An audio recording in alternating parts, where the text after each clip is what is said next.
Je m'appelle Adrien Guillot, je suis en charge de l'événementiel et des partenariats d'image chez Generali France.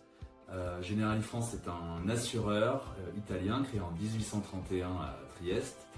Nous comptons au niveau du groupe 70 000 employés pour 60 millions de clients et nous sommes répartis sur plus de 50 pays.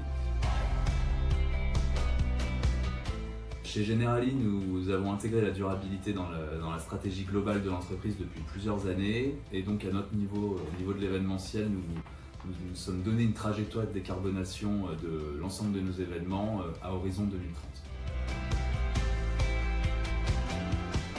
Nous avons intégré Climate en 2024 dans nos outils. Nous l'avons testé tout d'abord sur de petits événements afin de nous faire la main et de voir le rendu, avant de le déployer plus largement sur deux grands événements de lancement de notre nouvelle stratégie en février 2025. Un événement avec 700 personnes et un autre avec 1200 personnes, où nous avons obtenu la bonne note du Climate Index B.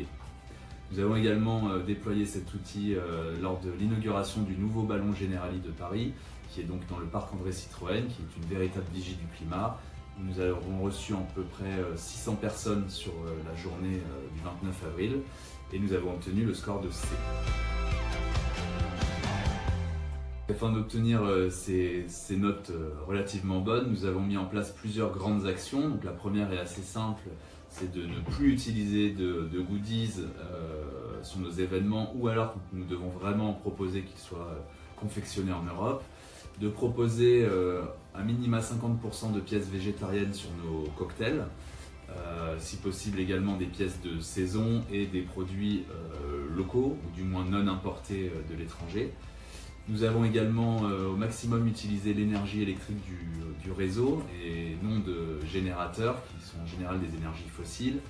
Et enfin, au niveau du transport des participants, nous favorisons des événements accessibles soit en transport en commun ou en train, ou alors nous mettons à disposition un système de bus, de cars, afin de transporter les participants.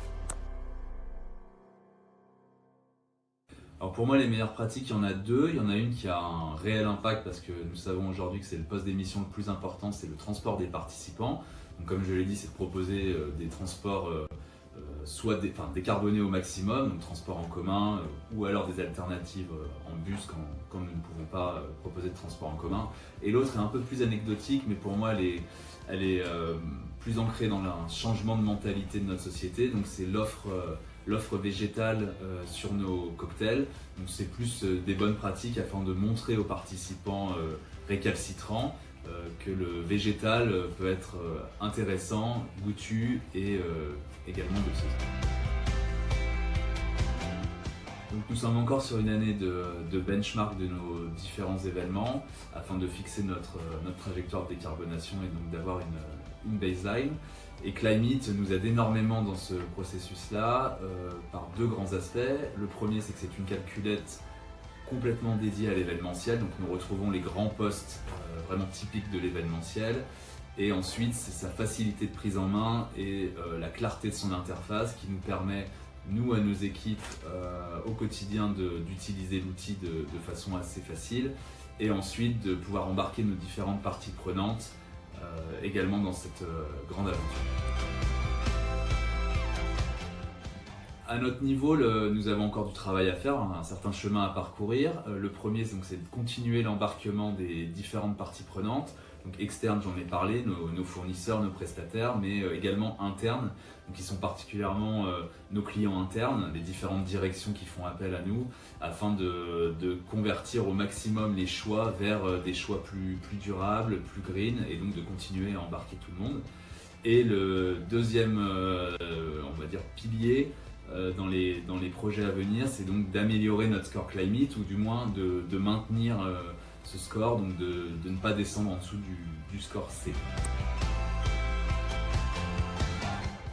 Une politique durabilité ne rime pas forcément avec la fin de l'événementiel comme on peut parfois l'entendre. Je pense qu'il faut que tous les corps de métier, que tous les secteurs s'adaptent au changement climatique et donc nous à notre niveau nous pouvons faire encore énormément et ça permet aussi de pousser la créativité pour trouver des solutions alternatives et donc toujours proposer des événements qualitatifs et qui feront toujours rêver les clients.